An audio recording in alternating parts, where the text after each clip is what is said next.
If your fishing game looks like a dry spell, you're missing out on the Carolina rig magic.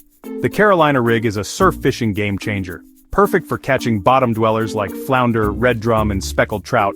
This rig lets your bait drift naturally near the seabed. Curious how to set it up? Let's dive in. First, grab an egg sinker or any sliding weight and slide it onto your main line. Your weight size will vary based on current and waves, but 1 to 4 ounces is a good range. Next, tie a barrel swivel to the end of your main line.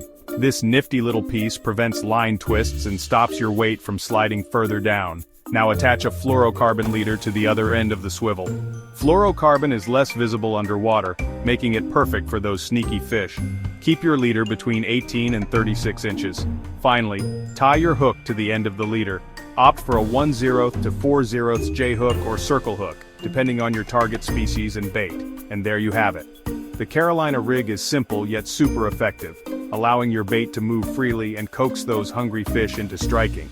Give it a try and watch your fishing success soar.